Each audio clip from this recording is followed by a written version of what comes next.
霍金为何坚称没有上帝？他晚年到底发现了什么？要知道，科学与神学其实并不互斥。比如说，牛顿就是一个虔诚的基督教徒，就连霍金的父母也都是基督徒。那他为何就如此笃信上帝不存在呢？有人说，正因如此，神的诅咒才将他困在了轮椅上。也有人说，霍金是战胜了上帝的人，因为他晚年的4大预言正在变成现实。这到底是怎么回事呢？新来的朋友们点个关注，带您欣赏更多精彩内容。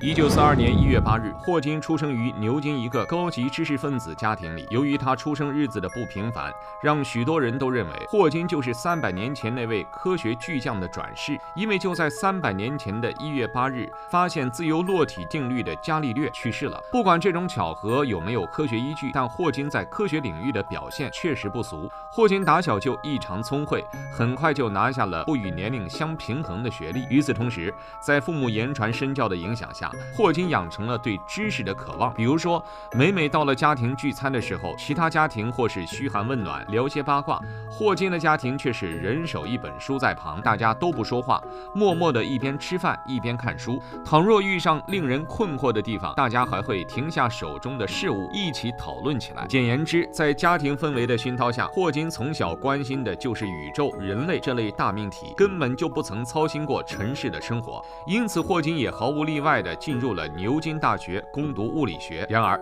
到了大学之后，霍金的期待落空了。他本以为大学教给他的知识会与书本上的有些不一样，可是进了大学课堂的霍金才发现，这些课堂上的知识他早早的就学过了。于是，霍金开始表现出一种对课堂的懈怠，每天仅花1个小时在教室里就足够了。或许这就是天才，仅花1个小时学习，年龄不过21岁的霍金还是走进了剑桥大学攻读宇宙学的博士学位。也正是在这个时候，一种可怕的疾病——肌肉萎缩症找上了他。在病痛的折磨下，霍金不但全身瘫痪，而且还面临着无法说话的风险。医生甚至还做出预言说，霍金最多活不过3年。毫无疑问，任何一个人听到这一诊断都会崩溃，更别说是原本有着大好前程的霍金。起初患病的霍金并不愿意相信这一结果，毕竟在过去的20年里，他的生活一直是天之骄子那般璀璨，怎么就遭遇如此重大的打击呢？可肌肉萎缩的感觉却在时时刻刻地提醒他，这些就是事实。而大众听闻此事，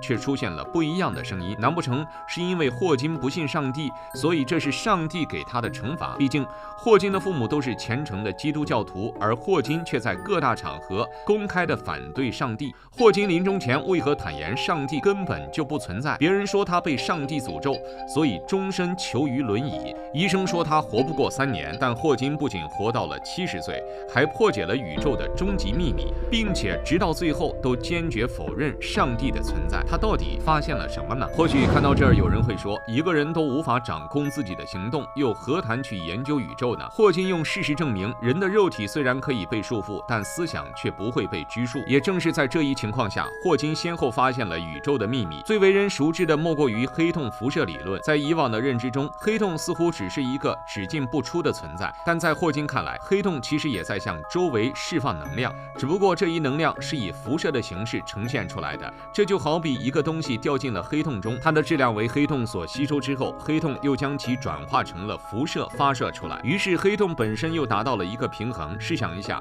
如果一个东西不断的只进食而不排出废物，那么它迟早都要被撑死。对于黑洞来说，撑死的唯一代价就是爆炸。而显然，宇宙中有太多的黑洞已经有上亿年的历史，这也是说，黑洞肯定在以某种方式排出自己生产的废物。除开黑洞辐射理论，霍金还提出了起点理论。霍金认为，整个宇宙的发生源于一个起点，在起点处不存在着时间、空间，但会无限的膨胀，直到某一天突然的爆发。换言之，宇宙的形成其实很有可能是一种偶然。既然宇宙的发生都是一种偶然，那么上帝又怎么会存在呢？毕竟，严格来说，如果真的是上帝创造了一切，那么所有的事情就是有规律可循的，都是必然的，而不可能在某一刻突然发生了质变，产生了宇宙。因此，对起点黑洞的深入探索，让霍金确认了宇宙根本就不可能产生上帝。可是另一个问题又来了，如果上帝不存在的的话，宇宙为何有的时候又表现出很有规律的样子呢？霍金认为，虽然宇宙的发生具有很大的偶然性，但是经过万年的演化，它的生成也开始变得有规律了起来。但是这种规律并不是人为的，而是自然演化的结果。只不过由于科技水平尚处于低级的水平，原先的人类是不懂得自然规律这一说法的，误以为是比自己更强大的人，因此才出现了人格化的上帝一说。而如今眼下的科技水平已经发展到了前所未有的时刻，再将上帝搬出来还是有些可笑的。从这里可以看出，霍金的思想不但超前，而且还非常的大胆。然而这还不是他思想最撼动人心的地方。晚年霍金留下了4大预言，这预言如今看来似乎正在实现着。霍金晚年4大末日预言先兆已经出现，他声称人类在地球没有出路，最后一条则事关普通人的生存。霍金究竟说了什么？1988年，霍金靠着拼字母的方式完成了《时间简史》。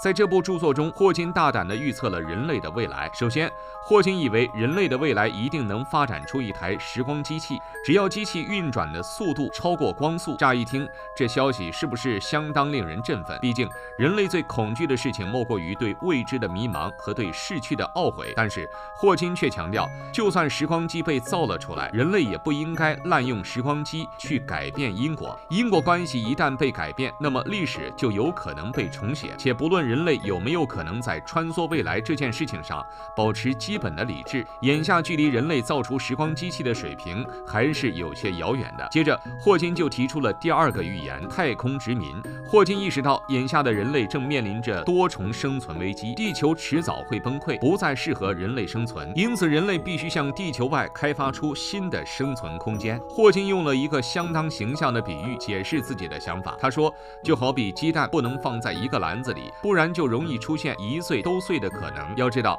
在霍金生活的20世纪，地球的生态环境还没有眼下这般严重，当时的地球还被人们视作天堂一般的存在，而航天技术也还处于初步发展的阶段。因此霍金的这番话就相当于给沉溺于天堂的人类打了一剂清醒剂。如今再来看霍金的这番预言，个中意味也无需多言了。霍金的第3个预言就是关于人工智能。由于疾病的困扰，霍金率先领略了人工智能的先进性，但他并没有一般科学家的乐观，对此反而保持着警惕性。在《时间简史》中，霍金直言人工智能很有可能在未来超越人类，成为人类的掌控者。霍金最后的预言则是关于基因编辑技术。所谓的基因编辑技术很简单，就是通过科技对原有的基因序列进行重新排列选择，这就可能会出现本该是聪明人的基因变成傻子的结果。霍金强调，这项技术目前正在悄悄地发展，未来更是会小范围的应用。这个小范围强调的就是有权有势的人，普通人根本就没有办法接触到这项技术，甚至还会被蒙在鼓里。而有权有势的人则可以借助这项技术来延长自己的寿命，改良自己下一代的基因，从而拉大与普通人的差距。